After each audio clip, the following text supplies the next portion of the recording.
What's up, everybody? If Sean Strickland cannot do this one thing, he is going to be in a lot of trouble against Dricus Du Plessis, aka DDP, come UFC 297. And guys, in today's video, I'm going to touch on what Sean Strickland, hypothetically, I'm not the fighter, but what I would be kind of, if I was in Strickland's ear, here's what I would be telling him, what I think Sean Strickland's going to do in this matchup, and really how DDP is going to try to take advantage of these things. And we'll see if Sean has made the right adjustments to be able to get the job done. Okay, so first of all, you're like, come on, Jake, get to it. What does Sean Strickland have to do? Obviously, it's very plain and simple. Sean Strickland needs to keep this fight on the feet, right? I know that we've heard Jocko Willink out there. We've heard some other guys out there in the world that have mentioned and brought up, teammates like Chris Curtis have mentioned the grappling skills of Sean Strickland, right? We've all seen the clips on YouTube of Sean Strickland grappling around with people and doing all sorts of different things. Now, we know and we've heard that Sean Strickland has outstanding grappling. The problem is inside the cage, in the UFC, that's what we kind of have to go off, right? There's all these, theories, all these people out there that say so-and-so has outstanding grappling, but until we see it in the cage, in an actual MMA fight, we don't know how good their MMA grappling is, because we've seen guys come over, from the NCAA wrestling, with an NCAA wrestling background, whatever it is, come into the UFC, and they don't do so well, right? I mean, because wrestling is different compared to MMA wrestling, right? We already know that. I'm not going to bore you with that. But the X's and O's matchup is very plain and simple in this fight.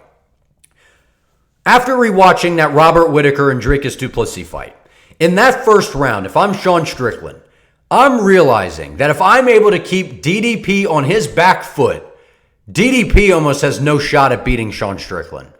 What Sean Strickland did such a great job of against Israel Adesanya in the most recent title fight was Sean Strickland kept Israel Adesanya on the back foot literally 98% of that entire fight. And if you didn't know, that fight went all 5 rounds. Sean Strickland basically dominated the entire fight. Now, DDP presents a lot of unique challenges that Israel Adesanya couldn't present to Sean Strickland. Obviously, Izzy and DDP have some different strengths and weaknesses. But with DDP, I understand that he first of all, the guy's built like a tank. The guy's huge for the weight class. He looks like a light heavyweight in there. DDP, no doubt, we know that the guy has crazy power. We know DDP has ridiculous power. But if he only fights well when he is moving forward. Now, you could say the same thing, that Sean Strickland really only fights well when he's moving forward. So as I mentioned, Sean Strickland not only needs to keep this fight on the feet, the one thing that he has to make sure he is doing is, other than keeping the fight on the feet, so I guess it's 2 things, is keeping DDP on the back foot and keep DDP moving backwards. Because when DDP is moving backwards, he is incredibly uncomfortable, guys. And listen, I know I got some South African fans, some DDP fans out there that watch my channel. I'm not saying DDP is not going to win the fight. I think that this, I've said before, guys, this is a true 50-50 matchup. I could see either guy winning this fight. But I do believe that if Sean Strickland keeps this fight on the feet, keeps DDP backing up, Sean Strickland is going to not only control this fight, but I think he picks DDP apart rather easily. I think in terms of the striking, we've seen DDP has good power. We saw him sit down Robert Whittaker. The difference again, styles make fights. Styles make fights, guys. Sean Strickland is not going to put himself in harm's way per se like Robert Whittaker. And what I mean by that is Robert Whittaker is very karate-based, right? He's kind of got that karate boxing style where he's bouncing in and out. He's shooting in with that right hand. He's lunging in on a lot of his strikes. That's not how Sean Strickland rolls. Sean Strickland is kind of just walks forward in that Philly shell-like thing, kind of just sticks that jab at you, walks forward, parry shots. He's gotten a lot better at holding that right hand up by the side of his head, answering the phone, as you might call it. That's what he's going to have to do, because DDP, there's no doubt that DDP is going to try to take advantage of that once flaw that we saw, Alex Pereira bring out in Sean Strickland, which is the fact that Strickland does have good hands, but he does over parry on a lot of his shots. Now, when you see him in training, you see him sparring, he's kind of very good about this, just staying very tight with the parrying.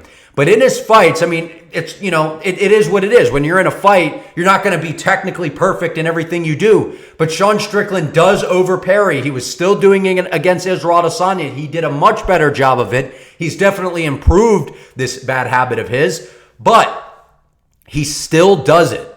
And if DDP wants to get to Sean Strickland, that is absolutely what DDP is going to be targeting. Is obviously DDP is going to want to be advancing forward. He's going to want to be dictating the pace. He's going to be wanting to get Sean Strickland thinking about level changes. And then he's going to want to be implementing that hook. So if I'm Sean Strickland, I'm keeping that right hand glued to the side of my head like he's done a much better job of. And I'm just working behind the jab. If I'm Sean Strickland, I am not throwing really anything other than a jab the entire first round. I am using my jab to back DDP up. I am inserting my presence. Now, Sean Strickland has done a very good job of implementing that front kick, that little teep kick that he's been using to back guys up. The only worry I have in this matchup is that DDP will try to catch it and use that, you know, to be able to take Sean Strickland down. Now, the big question mark is, I really do believe that DDP is coming into this fight to grapple. And the question is, can he out-grapple Sean Strickland? Because, like I said, all of these things are allegedly, right? I mean, we saw what Usman